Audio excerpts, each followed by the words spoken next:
Most coaches make youth baseball pitching way more complicated than it needs to be, and then they wonder why the kids get frustrated when it doesn't go well. We're going to show you some super simple drills to make this happen right now. It's not that the kids aren't trying to do what the coach is saying, but it's that the coaches almost never explain why they're doing what they're doing, why these pitching tips work, and how the kids' bodies and brains can help them learn this correctly and forever. The first drill we have is the throw it as far as you can throw it drill. It's very simple. It's exactly what I just said it is. You take one kid, not the one who's going to throw it the farthest, not the one who's going to throw it the shortest. You're going to take kind of a middle of the pack kid, and you're going to say, take this ball, throw it as far as you can throw it. If you can throw it over the fence, I'm going to give you $1,000 in a Lamborghini or whatever. And he's going to look at you like, huh? And say, throw it as far as you can throw it. I want you to throw it over that fence. Now, he's not going to be able to throw it over the fence. But what you're looking for is the first motion he makes. The first thing he's going to do is he's not going to do this and rear back like he's pitching. He's going to take the ball and he's going to start running toward that target. He's going to get his body moving as fast toward his target as he can. And that's what you want. As soon as you see his first movement go toward his target, which he's going to do, you say, okay, stop. And then you gather the whole team together and you say, okay, what did Johnny do? The first thing Johnny did is he moved toward his target. Now, when you're pitching on the mound, it's the same thing. Your first movement should be toward your target, especially if you're pitching from the stretch. I don't want to see guys rocking back and then going forward because that gives base runners all day to run around the bases and not give your catcher a chance to throw them out. You kill two birds with one stone here. If you're pitching from the stretch, especially, and your first movement is toward home plate, one, that gets the ball to home plate faster. Two, you're going to get better velocity on your pitch. And three, the base runners have way less time to steal that base. It gives your catcher a chance to throw guys out if they try to steal. Did I say two birds with one stone? That's three birds with one stone. Hey, a win's a win, baby. We'll take it. So when the player takes that ball and he decides he's going to throw it as far as he can, his first natural movement is to charge full speed toward his target. Now, why does he do that? It's because his brain is telling him subconsciously, you have to get that ball as far as you can, and this is the only way you can do it. Your body has to go toward it at full speed, and he doesn't have to think to do it. He just naturally does it. As opposed to coach telling him, throw harder, push off the mound, use your legs. All the things that coaches say as cliches that aren't necessarily wrong, but the kids don't understand it. This drill gets them to understand it without having to learn it. They just understand inherently that they have to move fast toward their target. So they've learned it now, and now they know it forever. They don't need meathead jock coach saying, tuck the glove, do this and do. Don't need all that. Another thing that's important here is I want you to encourage the kids to grip the ball however it's comfortable for them. You can show them a grip of a four-seam fastball and a two-seam fastball and a changeup and all that. We have a link to a changeup video down below too, which we'll get to in a little while. They're not fully grown yet. They don't have man hands yet. They've got kid hands, and they might not be able to grip the ball the same way you can as an adult. I don't care how they grip the ball. So long as it's comfortable and it's secure in their hand, they can throw it hard. That's what I want. I don't care where their fingers are on it. Now, like I said, you can show them the grip. If they can do it, great. If they can't, so what? We're just teaching them the mechanics. And one of the most important things when you're on the mound is to be comfortable. Whatever age you are, let them throw it however they want to throw it and throw it hard. It's fine. Another thing I hear other coaches say, and it's such a myth, to be honest with you, is the pull your glove down when you throw. Don't do that. That takes the concentration away from what you're doing. The myth comes from what it looks like after you pitch. After most people pitch. Some guys don't do it at all.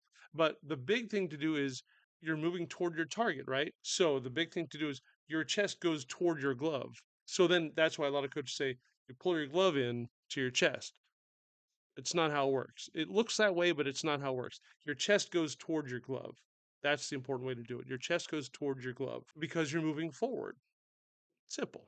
Another thing that I struggled with as a kid is control. I threw hard, but I didn't have good control. I was 10 years old. No kid has good control at 10 years old. But it really ate away my confidence on the mound and then I was uncomfortable. Then I'd pitch worse. So what I would do is I would slow down and try to aim it for a strike. And then what happened is kids that I knew couldn't hit me if I threw hard, now they could hit me because I'm throwing soft. That's a lose-lose. What we want to do is be able to teach the kids to throw hard on every pitch. Throw it by the guy if you can.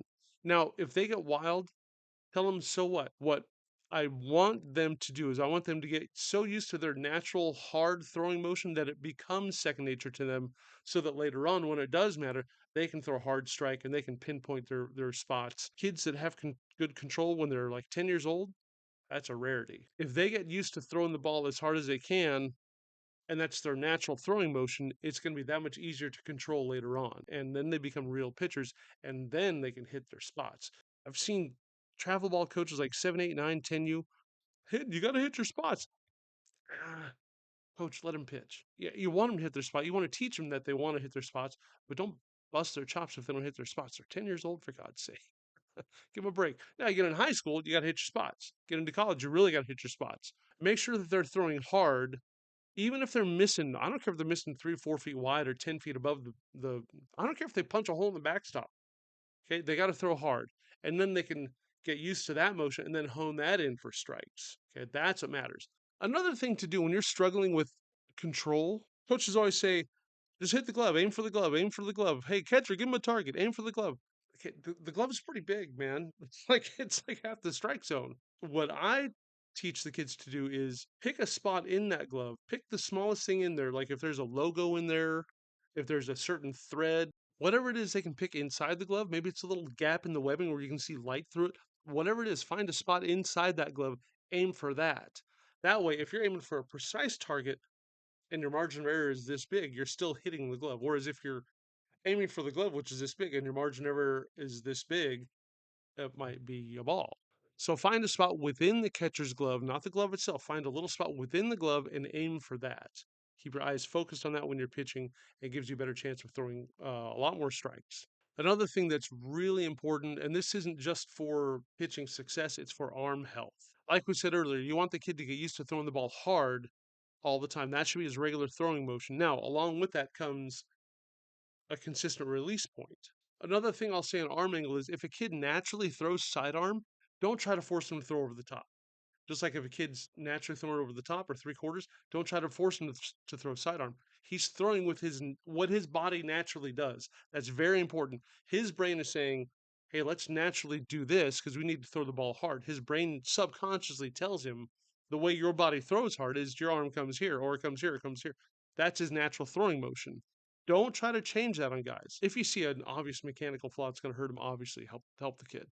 But the natural arm angle is usually the best one, and every pitch should come out of that same angle, that same spot. One thing that is probably the most difficult thing to do for a kid when he's pitching is to teach him to keep his front shoulder closed as long as he can. You want the front foot to land first, and then they rotate. A lot of kids will step and open their shoulders up at the same time as they step, and they lose a lot of velocity that way. Velocity mostly comes from the legs. We'll get into that in another video, but it also comes from the kinetic chain from the feet up. Your body acts like a big rubber band, and it's closed the whole time, and then when that front foot lands, then the torso opens up and the arm follows and it acts like a whip. That's where more velocity comes from. Look at videos of our oldest Chapman, old videos of Nolan Ryan. Look at videos of Paul Skeens, guys like that have a lot of velocity that also stayed healthy a long time. Pedro Martinez is another great historic example of a guy that pitched healthy for a long time and threw hard, and he's only like 5'10", 180 pounds, whatever. So teach them to when they come down the mound, they land with their front foot, and then their front shoulder opens and their arm follows. That will add that whip, that kinetic chain, and it'll add velocity. What you don't want them to do is just throw harder with their arm. That will damage all kinds of stuff. That can mess up elbows and shoulders. So don't just have them throw hard with their arm. That's the worst thing they can do. So they come down the hill, they plant the front leg, and then their body rotates. All right, man, there's a few links below. Check them out. There's other videos we have to do. If you can, gently like, subscribe, hit that little button down there. That stuff really helps our channel. We're just getting started. We have so many more videos to do, and we want to help all you players and coaches and your parents out. So stick around. There's a lot more to come. Thanks, guys.